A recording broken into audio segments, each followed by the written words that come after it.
Welcome to Connecting the Dots, the channel where we follow the breadcrumbs and try to predict where disruptions will take us. Tesla and Elon's other companies often confuse traditional business analysts. To them, it looks chaotic, unfocused, even reckless. But to those who watch more closely, it's starting to look like something else entirely. Tesla isn't just building cars, it's building the future. And the way it operates, moving faster, learning faster, adapting faster, looks less like a traditional company and more like something different, an infinite game. In today's video, we're going to explore why Tesla's way of working isn't just unusual, it's revolutionary. We'll look at how ideas from extreme manufacturing, agile thinking, and first principles design have reshaped Tesla, and why companies stuck in old ways of thinking might never catch them. With help from Simon Sinek, Cathie Wood, Sandy Munro, Joe Justice, Farzad Mesbahi, and others, we'll get a glimpse of what working at Tesla is really like. And most importantly, we'll uncover the hidden ingredient powering it all, something Elon Musk talks about often, but almost nobody truly realizes why. And by the end of this video, you'll see Tesla, SpaceX, and Elon's vision in a way you've never seen before. Before we dive deeper, if you enjoy my videos, please like and subscribe. It really helps the channel. A huge thank you to my latest patrons, Eric S. and Omega Omelette. And to all my patrons, you guys rock. To help me make more videos, consider supporting me on Patreon for as little as $1 a month. Now buckle up and get ready, because Elon Musk and his companies are disrupting the old order of doing things. And disruptions are never boring. Chapter 1. Infinite Companies. When you look at most companies today, it's easy to see what they're built for. They focus on market share, quarterly earnings, and profit margins. They race to beat their competitors. They play for trophies they can hang on the wall until the next quarter starts and the race begins again. But a few companies, very few, are built differently. Their goal isn't to win next quarter. It's not even to win this decade. They are built to keep playing, to keep adapting, and to keep advancing a cause, no matter how the world around them changes. Simon Sinek describes this difference better than anyone. Let's hear his explanation. In the mid-1980s, a philosopher and theologian by the name of Dr. James Carse defined these two types of games, finite games and infinite games. A finite game is defined as known players, fixed rules, and an agreed upon objective. Football, baseball, right? If there's a winner, necessarily there have to be losers, but more important, there's always a beginning, a middle, and an end. And then you have infinite games. Infinite games are defined as known and unknown players, which means you don't necessarily know who all the other players are, and new players can join whenever they want. The rules are changeable, which means every player can play however they want. And the objective is to stay in the game as long as possible, to perpetuate the game. We are players in infinite games every day of our lives, whether we know it or not. No one in here will ever win healthcare. No one will ever win education. No one will ever be declared the winner of your marriage. If you want to be number one in your marriage, good luck with that. That's for sure. You can be number two, but you can't be number one. And there's definitely no such thing as winning business. And yet when we listen to the language of so many people in business, it becomes very, very clear they don't know the game they're playing. They talk about being number one, or being the best, or beating their competition. Based on what? Based on what agreed upon metrics, timeframes, and objectives. And this is a problem, because when we play with a finite mindset in an infinite game, when we play to win in a game that has no finish line, there are some very predictable and consistent outcomes. The big ones are the decline of trust, the decline of cooperation, and the decline of innovation. Like when Circuit City went bankrupt, Best Buy didn't win anything, right? And so we have to play for the game that we're in. And if you're in business, to stay in business, versus if you want to just hit some target and get out of it and you don't actually care if the business does good work, then you have to play for the mindset for the game you're playing. At Tesla, SpaceX, Neuralink, and xAI, this infinite mindset runs deep. It's not about beating Ford, Boeing, or Google. It's about making electric vehicles so good that oil becomes obsolete. It's about making spaceflight so reliable that humanity can spread to new worlds. It's about ensuring that artificial intelligence helps civilization instead of destroying it. And it's about making robots so capable and so plentiful that the world shifts into a state of sustainable abundance. Most companies chase competitors. Infinite companies chase causes. And when the world inevitably changes, and it always does, infinite companies are the ones that adapt and survive. Elon's companies are built for the long run. Tesla isn't the biggest car maker, but it is the fittest, and in the end, it's the fit that survive. When a global chip shortage froze production across the auto industry, Tesla rewrote its software to work with new chips and kept going. And as trade tensions now threaten supplies of batteries, refined lithium, and rare earth minerals, Tesla is already building its own batteries, refining its own lithium, and designing rare earth-free motors. Because they understand a simple truth. You can't achieve anything if you don't survive. And survival of the fittest means that strength and size matter less than resilience, efficiency, and above all, adaptability. Chapter 2. Adaptability. Building for change. Playing the infinite game isn't just about setting bold missions. It's about operating differently, day by day, decision by decision. Tesla shows us how adaptability is engineered into the company itself. Most organizations resist change. They create rigid structures, standardized processes, and endless committees, all designed to maintain stability. Tesla is the opposite. Change is not something to be managed. Change is the default. The reason for this is profound. When trying to win on earnings or sales next year, or even 5 years from now, change is limited. Competitors may come and go, technologies evolve, finances rise or fall, but many factors stay constant, allowing for detailed planning. But when you plan for 1,000 years, the only certainty is that change will happen. And if change is inevitable, the companies that perform best are those that teach their employees not to resist change, but to embrace it, and to see change as an opportunity, not a threat. Crisis is the great revealer, right? When there's a crisis, truth just is there, stark for everyone to see. Immediately we could tell who had the good cultures, who had the weak cultures, who had the good leaders, who had the weak leaders, like instantaneously, right? And unfortunately, even though they struggled, a lot of the finite-minded companies have not adjusted. You could tell who were finite-minded and infinite-minded from the get-go. The finite-minded panicked, right? That was their reaction, panic. Because finite-minded leaders fear uncertainty and hate surprises, which is why they like short time frames, because you can exert more control over a quarter than you can over 5 years. Right? I can actually make a pretty decent prediction over a quarter and have control of that, maybe even a year. 5 years, I got nothing, right? Whereas the infinite-minded leaders, they embrace uncertainty and think surprise is simply opportunity waiting to happen, because they find creativity in uncertainty. At one extreme, you have unionized car companies where you can't even pick up trash. You have to call someone whose job is to clean it up. And at the other extreme, you have Tesla. Inside Tesla, job descriptions are loose. Teams are fluid. Priorities shift constantly based on real-world feedback. As Joe Justice explains, the first thing any new hire learns at Tesla is simple. Expect your job to change, sometimes daily. Elon makes sure that the culture wants constant change. And I think when people admire or vilify or react to Elon's leadership style, that's part of what they're reacting to that maybe they're not always used to. So if you've worked with someone who's been in Tesla a long time, they're used to it. As a new hire, the first 4 hours of anyone's experience in Tesla is basically getting that set in your brain again and again and again. Change is going to be constant. And because of that, your job description is really just a suggestion. You're going to need to dogpile on whatever comes next. It makes, I think, a much more natural company experience, but it's extremely different to how most defined work, standardized workplaces happen.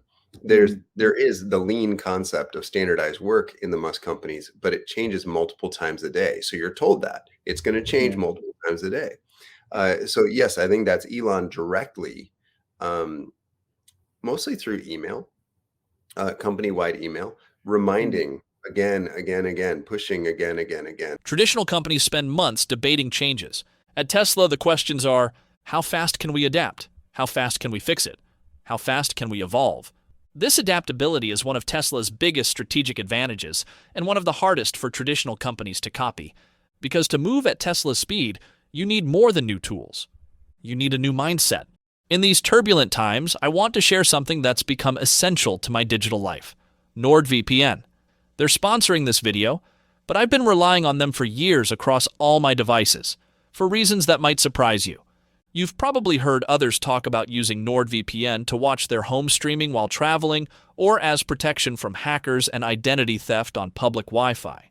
That's all true and useful, and I do it too. But the main reason I use it is digital freedom in an unpredictable world. Several years ago, an extremely bright and forward-looking friend urged me to start using NordVPN. The internet never forgets, she warned. Your browsing history, app usage, location data, it's all stored indefinitely. All it takes is for the wrong party to win the elections, and what's innocent today could become your worst problem. You need insurance that if stuff happens, you don't get burned. It seemed far-fetched, but I saw the logic and started using. Very thankful I did, because since then, all hell broke loose. The world is getting crazier and crazier. Governments now demand backdoor access to encrypted messages. Law enforcement purchases location data from brokers without warrants. Social media posts from years ago appear in court cases. European countries are acting against their own citizens and threatening Americans too. Browsing activities even appear in divorce cases to help establish infidelity. NordVPN gives me peace of mind with their third-party verified no-logs policy, wiping all data so even if ordered, they have nothing to give. And as this article shows, police asks ISPs for private data even if you're not suspected of any crime. For me, NordVPN isn't just a privacy tool. It's insurance for my digital life in uncertain times. Get the same protection I use daily at nordvpn.com/dots and receive 4 extra months on their 2-year plan, plus a 30-day money-back guarantee. Go to nordvpn.com/dots. Your future self might thank you more than you imagine. Chapter 3. Mission over Metrics. Why Purpose Wins. At most companies, metrics drive decisions. Profit margins, quarterly earnings, market share. These are the scoreboard. At Tesla, metrics are tools, not goals. Profit matters, but only up to a point. Once the company is healthy enough to survive, every extra dollar is reinvested to advance the mission. Tesla, SpaceX, and even X all follow the same principle. Operate at around 2% profit and pour the rest into growth and innovation. Because every dollar invested is a chance to build faster, scale faster, and reach the mission sooner. It's a delicate balance, staying healthy enough to survive, but hungry enough to stay bold. Traditional companies often brag about growing profits and returns to shareholders year after year. For example, General Motors has recently done stock buybacks for 25% of the stock. The only effect that lowering the number of outstanding shares had on the company was lowering its cash reserves, but it also bumped the earnings per remaining share to just above the level, which earned CEO Mary Barra a fat bonus. But that's just a coincidence, right? Imagine Tesla doing the same and spending $230 billion to buy back 25% of their own shares. But they didn't even spend $10 billion because instead of spending, they prefer to invest. Tesla has built a $36 billion cash pile without issuing a single dividend or buyback because this money helps them prepare for the challenges ahead. Having cash in hand enabled them to buy a huge number of NVIDIA GPUs and build the world's second-largest coherent AI cluster, second only to xAI. And having cash in hand will enable them to ramp Cybercab lines, Optimus lines, and Megapack lines as fast as they otherwise can, while lack of cash could have slowed the company down. This philosophy isn't new. It's the same mindset behind SpaceX developing new rocket engines while already building Starship launch pads, while also testing booster recovery systems, while simultaneously redesigning payload fairings. When you optimize for impact, every dollar must work toward the mission. Comfort comes later. As astronaut Garrett Reisman put it during his conversation with Joe Rogan, what is the timeline in terms of, like, does SpaceX have a multiple stage timeline, like a timeline for incorporating the Dragon crew, and then a timeline for the Starhopper, and then a timeline for additional projects in the future? Like, is he thinking along these lines of charted out progress? Oh yeah. He's in fact he measures pretty much every major decision by whether or not it brings the day when we have a self-sustainable colony on Mars sooner or later. That's the prism by which he makes every single decision he makes it through that prism. Jesus. Yeah. at SpaceX, every decision is judged by a simple standard. Does it help us get to Mars? Not, does it look good next quarter? Or will it win us a government contract? Everything is judged by the mission. And that's something Wall Street has never been comfortable with. Wall Street plays short-term, while infinite games aren't played by short-term rules. Chapter 4. Flat Structures and Trust. Moving at Tesla Speed. 4A. The flatness of it all. If you want to run a company at Tesla speed, you can't afford friction. And friction is exactly what traditional hierarchies create. At most organizations, authority is built into the org chart. Information flows slowly, up and down, filtered at every level. There's a long line between the person with the idea and the person with the power to act on it. But Tesla strips away layers wherever possible and has one of the flattest organizational structures of any major company. Instead of promoting ideas through endless layers of management, anyone can walk up to anyone, including Elon, if it helps advance the mission. I was trying to come up with a good analogy for kind of how Tesla and SpaceX work. And I actually visited the SpaceX facility at Boca Chica last summer. And what struck me about it is, man, this place feels like a beehive. And there is an incredible amount of motion. And I've been to factories before, and I have never seen any place with anywhere near that much energy. And when you look at the way Tesla is organized, imagine, you've got the queen bee, who's kind of giving the direction and the vision and everything else, and everyone else is running around like mad. There's actually not much hierarchy between the queen bee and all the other bees, and all the other bees are kind of self-organizing themselves around the mission. In the case of Tesla, that mission is to catalyze a change to sustainable energy. Okay, so that's their maybe 50-year vision of what they're trying to accomplish. That's what they started out with. And so, I think there are really two levels where Tesla and SpaceX are really very different than every other company, or almost every other company you've ever seen. The first of all is they start out with a compelling 100 to 1,000-year vision of what they're trying to achieve. And then they say, okay, what is making it difficult to achieve that? Joe Justice calls this the limiting KPI. Okay, and they say, okay, we've got to optimize around that. Okay, so for Tesla, one of those things is the efficiency of their cars. So they're striving every day how to make it a bit lighter, how to make it a bit cheaper to manufacture, how to make it a bit more energy efficient, how to make the batteries a bit more capable. Okay, and they iterate on that really very continuously. And then they've got KPIs around this that they can make visible more or less in real time. Okay, so we've got this long-term goal, and then we've got this very, very short-term intense focus on iteration or on improvement. And what you don't have is much management and hierarchy between these two things. So you start out with very simple directives. Anybody can talk to anybody in the company to serve the mission. Mm-hmm. And so we get this very strong team-focused organization where the people kind of based on knowing what the mission is, and based on according to Joe at Tesla, this is now AI based.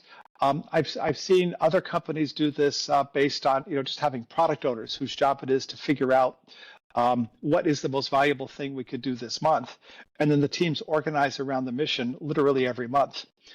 So there's this kind of fluidity in the organization and this clarity of purpose. Then within that context, everything else is mostly self-organized. And I think that's one of the big points of disbelief that, say, a VW or a Mercedes or any other classically managed company is going to have. How do you possibly get people to organize like this? And the difference is, the Musk companies all have a compelling vision. They've got this 1,000-year vision. And so how do you create this 1,000-year vision? I think that's going to be and get this level of organization. I think that's going to be the challenge. The result isn't chaos. It's faster decision-making, faster problem-solving, and fewer political games. Traditional organizations accumulate an ever-thickening layer of middle management, molasses that slows communication and divides the organization into silos. But Elon's ideal is a company of engineers and no managers. With no corporate ladder to climb, instead of chasing promotions, Tesla employees focus on advancing the mission directly. Normally, this is where I'd mention the classic example of silo dysfunction. Different teams optimizing their own parts, one making the best engine and another the best chassis, but failing to optimize the car as a whole. But my latest video, link in the description, shows a much darker example I have to mention: General Motors and how it treated its subsidiaries. Whenever GM subsidiaries like Holden or Opel were world-beating and extremely profitable, GM drained their cash. Instead of investing in these geese, which were laying golden eggs, GM starved them. And whenever, starved of investments, the subsidiaries started falling behind their competitors, GM wanted to offload them. When Holden Australia had a car praised as a BMW 5 Series rival, instead of selling it in America and swimming in cash, GM North America fought this because why should we sell their car in our market? GM's siloed thinking led to Holden's closure. In stark contrast, Elon's companies operate like a single organism. People across divisions, and even companies, collaborating to build a better future. SpaceX helped Tesla with metallurgy. xAI helped Tesla set up the Cortex data center. Soon there will be Grok in cars. Their story is of collaboration and growth. 4B self-management. Instead of managers giving orders, Tesla uses its Tesla1 AI to inform everyone what's needed and where they can help. Armed with this information, people manage themselves. This self-management is how Elon spans so many companies, and how Tesla innovates across so many fields without falling into chaos. David Sachs put it simply. And is he really out of Doge? No, I don't think he's out of Doge. He didn't say he was out of Doge. It was just a matter of how much time he could allocate to each thing. I mean, look, I saw this before when I was part of the Twitter transition, is that for the first 3 months or so, he was basically full-time at Twitter HQ, learning the business down to the database level. I mean, every nook and cranny of that business he learned about. Once he felt like he had a mental model and he had the people in place that he trusted, he could move to more of a maintenance mode. And I think that's the only way he can manage 5 companies, is that he has these intense bursts where he focuses on something, gets the right people and structure in place, feels like he understands it, and then he can delegate more. And I think that he has reached that point with Doge, But how does that self-management work? Here's how Farzad put it in his first video after leaving Tesla. So the first thing I want to talk about is a pro, in my opinion, obviously, and this is the freedom to solve problems your way. And so Tesla does a really good job at empowering their employees to go after solutions in the way that they think is the best way to accomplish them. And the reason why they do that is because Tesla is incredibly good at hiring great talent, and they do a really, really good job at empowering the folks in those positions. So my position, I started with a company as an analyst out of a distribution center in Pennsylvania, and the crazy thing that Tesla does there is that titles are very, they don't really define what you do. As with any really fast growing company, you're expected to wear many hats, meaning that you're really expected to go after a lot of different problems and using very varied skill sets to solve those problems. So even though my title was analyst at the position, I did things anywhere from developing dashboards, developing KPIs, data pulls, data mining, working with the management team, the leadership team, to implement processes in the warehouse for both outbound and inbound, inventory control. There was a period of time at the warehouse where I managed the facility for a few months while the general manager was out on leave. I picked, I packed, I received, I put away. And really it's, what it comes down to is that Tesla really expects everyone to come together and solve the problems together. So there isn't really a big separation between roles. You have to be prepared to wear many hats. So you have to be prepared to go in and problem solve a lot of different issues using a lot of different skill sets. In my position towards the end of my career at Tesla, I was a program manager, which is essentially it's a hybrid between a project manager and somebody that goes in and problem solves with the teams. And I had a team of analysts that also helped me put numbers together, dashboards together, and they also worked on their own projects individually with their facilities. Even them, everybody has to wear many hats, right? And it doesn't really matter what you're working on. Tesla just trusts your talent. They trust that you can go in and make shit happen, okay? And you're gonna sync up with the right teams and you're just gonna get after it and solve the problems. But if you're somebody who likes to only work on the things that you expect to work on based on a description, yeah, that's not gonna happen. That's not gonna happen.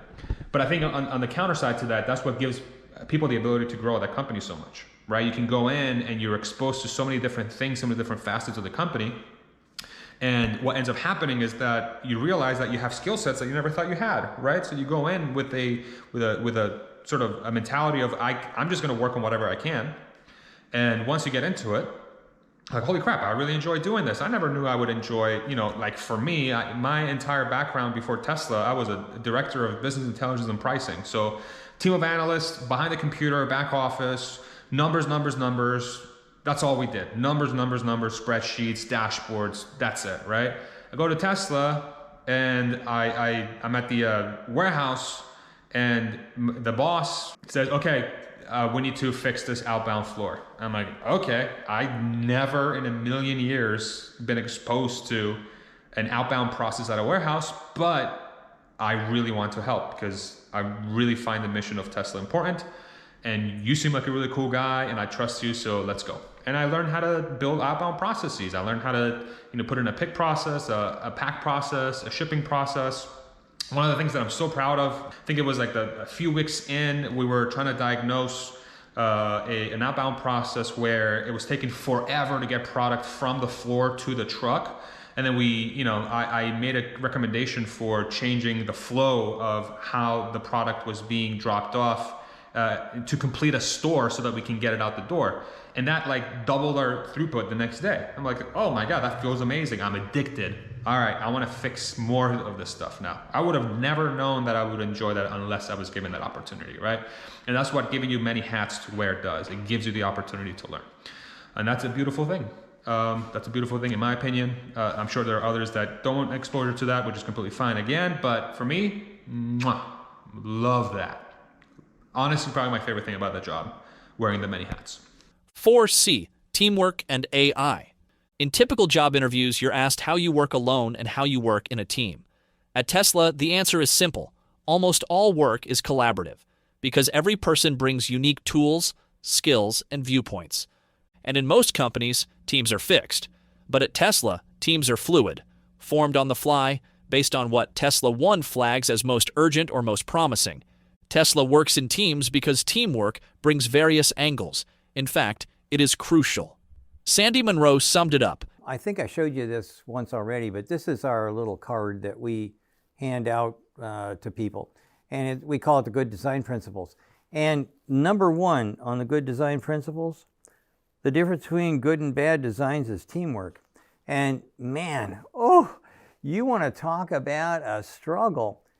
When you go up and say, well, I'd like to have, a couple of guys from the factory floor and the product design engineers and the manufacturing engineers. And then I'd like to have some of the, people who are never done this stuff before, maybe a secretary or somebody from accounting or something like that. Can we bring them in? No. When comparing working for Elon to working for Bezos and Gates, Joe Justice highlighted 3 differences: mission, teamwork, and AI. All work, as far as I could find, was group work, and all work, as far as I could find, was assisted by in-house AI. Some people here use Google Bard or Microsoft Bing AI or ChatGPT every day. Well, imagine if that AI knew your work context, and it knew how much money was being spent in which area, and it knew who works well with who and who doesn't work well with who. It could make much more useful recommendations, right? Mm-hmm. Well, that's now what Tesla calls Tesla1. It's the digital backbone of the company. And I've never seen AI that capable, that made such meaningful suggestions. Mm-hmm. And because you have this very high quality recommendation coming from Tesla1, you're able to work with these groups incredibly quickly towards the company's mission. And that's something I've not seen in any of the other top 20% as well. As I understand it, a basic principle is that you work in groups. You don't work individually. You assume that it's this exchange of expertise, different people, different perspectives is crucial to reach this extreme innovation. Is that correct? That was exactly my understanding. I did not see anybody working alone, including myself. So how does this work in practice? 4D, Tesla1 AI. Tesla1 is the main artificial intelligence behind all Tesla's operations. Previously, it was known as Digital Self-Management, or DSM. Since the rebrand, I guess we'll never know what acronym was used in Tesla's battery factories for their battery digital self-management. Probably for the best. More seriously, though, Tesla1 feeds its neural nets on every bit of operational data across the company. No matter how big or small this data is, Tesla1 collects it, analyzes it, and provides valuable insights in real time. Opportunities and problems are displayed everywhere, on factory floor screens, employee laptops, tablets, and phone apps. Joe Justice explains it. There's real-time data, and everyone can see it. It's not like managers hire analyst teams that make reports and then those leaders give presentations on it, which is what I've seen in almost every other company. Instead, you have this real-time dashboard, and everyone has the same dashboard, and it's all automatic. There's not any analyst team recording data. It's all coming from sensors and cameras in the factories and on the cars. There's no human between. Because of that, you can see how much faster it is towards the company goal to work in AI-assisted groups physically in the factory. So there's simply no other question. This is the digital nervous system that enables self-management at Tesla. It replaces layers of command and control with real-time transparency and gives every employee the data they need to act fast, fix things early, and focus on what matters most. 4E, honesty and trust. But none of this works without trust. Tesla doesn't just hire for skill, they hire for alignment, and they're not fooling anyone to think it'll be an effortless cruise. People join Tesla knowing it will be intense, but also knowing it matters. Simon Sinek puts it best. What Bill Gates built with Microsoft may not have survived Steve Ballmer if the company weren't so rich, but Satya Nadella is putting it back on track again. It's become a visionary company again. It's attracting great talent again. It went through a period where they couldn't get the best talent, and the best talent was leaving. Now people want to work for Microsoft again. Well, that's not because of pressure. Ballmer put more pressure on people mainly to hit numbers than anything else. That didn't work. Yes. Right? And so the question is what kind of pressure are we putting on people? We're putting on pressure people to hit numbers or hit arbitrary deadlines, or we're putting on pressure on people because we believe that they can do better work. And the work that we're trying to do is to advance a vision that's bigger than all of us. And if you're going to put pressure on people, it better be for the right reason. Like if you're going to put pressure on me, it better be for a worthwhile reason. If it's just to hit a goal, if it's just to hit some arbitrary date or some arbitrary number or make a stock price hit some target, you can keep it. I'm out of here. Yes.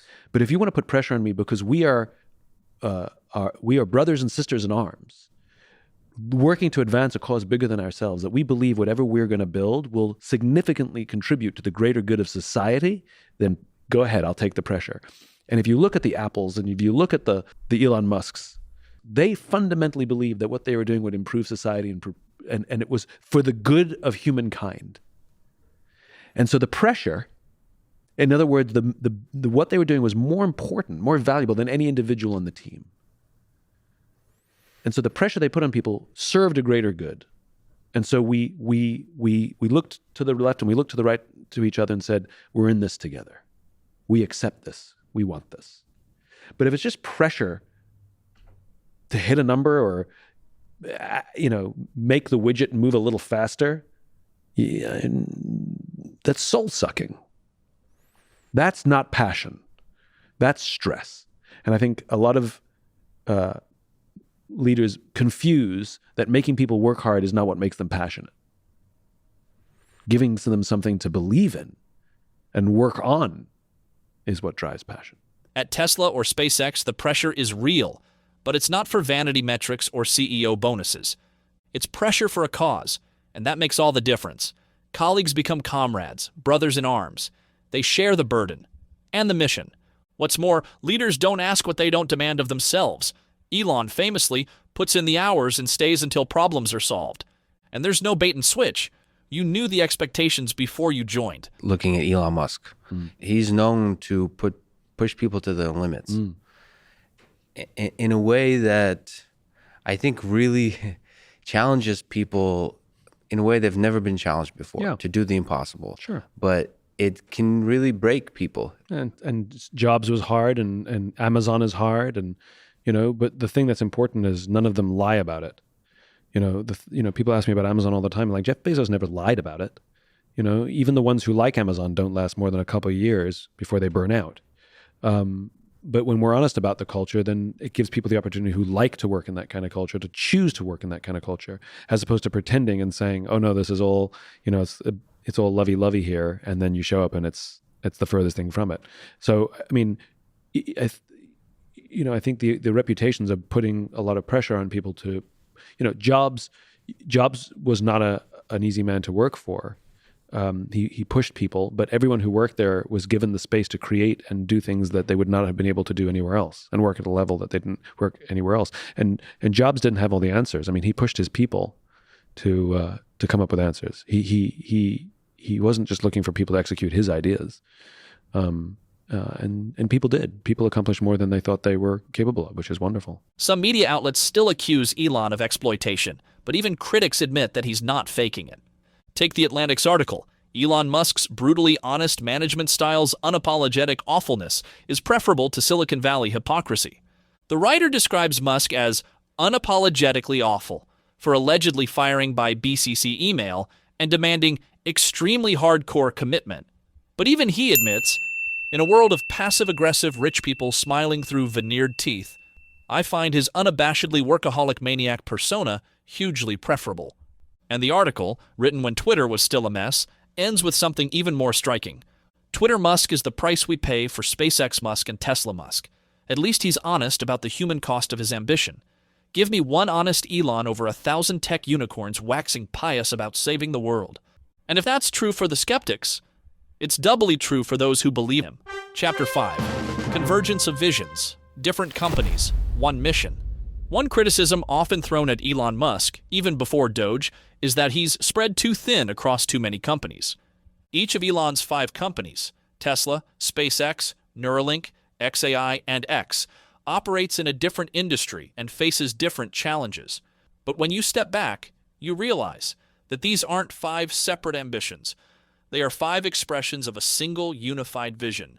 Energy independence, human survival beyond Earth, human and AI coexistence, and truth-seeking systems.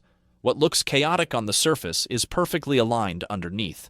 Here's how Cathie Wood of ARK Invest sees Elon. We want him to use his brilliance on all of his companies. And many people do ask that question.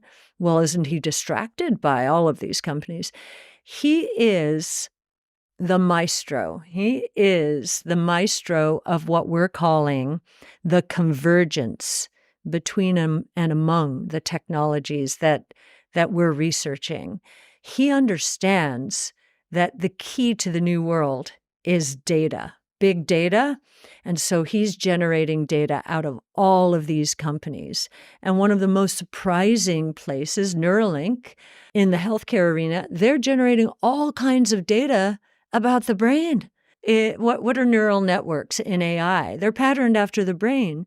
So, he's got that data. He's got all the real world driving data from Tesla, the 5 million robots roaming around the world who are sending data back every day on the corner cases. You look at X, that might be some of the most valuable data out there. And Boring has transportation data. So he's getting data from all over the place. And of course, XAI now would be another place that he's seeking to generate data. So he understands that the winners in the new world are going to have the best data, most comprehensive data, the most reliable data in the world. Cathie Wood described Elon Musk not as a distracted leader, but as a maestro conducting a grand convergence.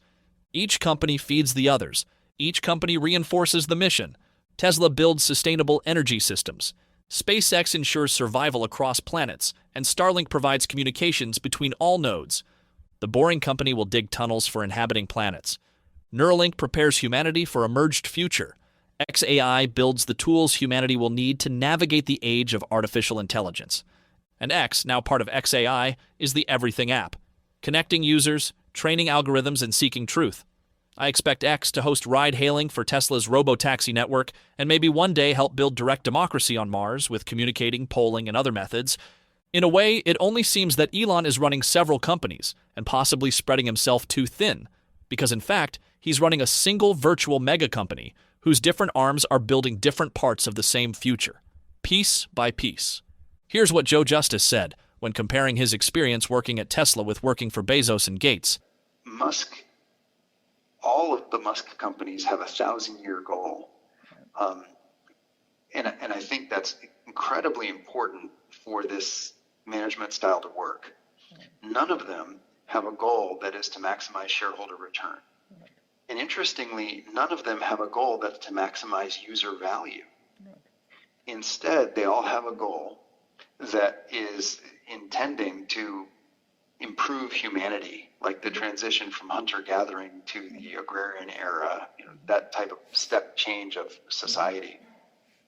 Neuralink's goal is to have fast communication, detailed, meaningful communication between humans and computers. And that's viewed as a step change in what it means to be human. That's the dream of Neuralink, basically to have a high bandwidth conversation with an AI directly in your brain without having to type at the speed of thought. And now that ChatGPT is out, maybe some people understand the value of that a little better than they did a year or 2 years ago. SpaceX goal is to spread the light of consciousness out among the stars. Basically make it so humans and all life could live on many other planets sustainably without having to have supplies come from Earth. So we sustainably live out in space. That's again a step change, even bigger than the transition from hunting gathering to agrarian farming, even bigger than that, right? Because these goals are so interesting, they attract people that are purpose motivated, and it helps keep the focus at work purpose motivated. And that, I think, is completely different than the management style of Apple or Netflix or Microsoft or Amazon. And I think it unlocks a different type of engineering. Chapter 6, Truth-Seeking, the Hidden Superpower. Elon is a Rorschach test. No matter what he says or does, whether in Doge, autonomous driving, Optimus, or even Tesla's carefully audited financial results, haters and legacy media often assume he's lying. But for those who watch closely, it's clear. Elon takes one thing more seriously than almost anyone else in leadership today, and that thing is truth. Very often he says exactly what he thinks, even when it might cause backlash. He doesn't sugarcoat forecasts or spin reality to make himself look better. When he warned of a coming recession in an earnings call, analysts panicked and Tesla stock dropped, not because his prediction was wrong, but because they applied it only to Tesla, not the wider economy. When he promised full self-driving would be ready next year, year after year, critics called him a liar. But I have an interview where NVIDIA's head of automotive admitted that back then, everyone in the field thought autonomy would be solved before 2020. It turned out to be vastly harder than anyone expected, but everyone thought the same. Elon was simply the only one saying it out loud. Even the infamous funding-secured tweet at 420 wasn't spin. It was impulsive, but rooted in real discussions. I've heard people with 3 first names, shout out to Steve and Mark Ryan, speculate that Elon's Asperger's might explain this brutal honesty. I think that's part of it. But it goes deeper. Elon's obsession with truth is deliberate. He talks constantly about building Grok into a truth-seeking AI, not a sanitized, politically correct assistant, but a system designed to uncover reality as clearly as possible. When Twitter was in complete turmoil, BBC's James Clayton asked if Elon would sell Twitter for the same price he paid. Even though its market value had dropped to far less, Elon candidly replied, Someone comes in and offers you $44 billion for Twitter right now. Would you take it? No. Would you consider it? No. Why? I take it back. It depends on who. I suppose if I was confident that they would pursue, they would rigorously pursue the truth, then I guess I would be glad to hand it off to someone else. I don't care about the money really, but I do want to have some source of truth that I can count on. And I hope that's our aspiration with Twitter, is to have a source of truth that you can count on. It's also real time. It's an immediate source of truth that you can count on, and that gets more accurate with time as people comment on it. A few days ago, Aussie Solaris posted on X her conversation with Grok about XAI. She asked, Anthropic has MCP, Google has A2A. What could XAI invent? Grok replied, a universal truth engine, something that cross-references sources, academic papers, and public posts, scoring them by proximity to truth. It could analyze debates in real time, fact-check arguments, and surface deeper insights. Elon reposted it, adding a single emoji, bullseye. And this brings us to why truth matters so much. Sure, we need a reliable source of truth to hold politicians and journalists accountable. But for Elon, truth-seeking goes way beyond politics. It's rooted in engineering. Because in engineering, bad information is fatal. Whether building rockets, neural nets, or civilization, the old saying applies, GIGO, garbage in, garbage out. An AI trained on mislabeled data will fail, no matter how good the model is. Same with us. If we train our minds on bad labels, in politics, investing, or strategy, no matter how smart and well-intentioned we are, we'll make bad decisions over and over again. And these failures don't just hurt us individually, they hurt the future. When it comes to Tesla, when it came to SpaceX, people told you that you were crazy, you were out of your mind. This was never going to happen. This was never going to work. And so the reason I ask you this, though, is now when people say you're wrong, this isn't right, do you look at that and say, you know what, that's like a red flag for me because, I've been told so often that I'm wrong that I know that I know I'm right because I've had that experience. Or are there people in your life when they say, you know what, Elon, this is not right? Do you know what I'm saying? I think what you're sort of trying to say is that do I at this point think because I've been right so many times when others have said I'm wrong, that now I have to believe I'm right when in fact I'm wrong? You did very well. What do you think? No, I'm right.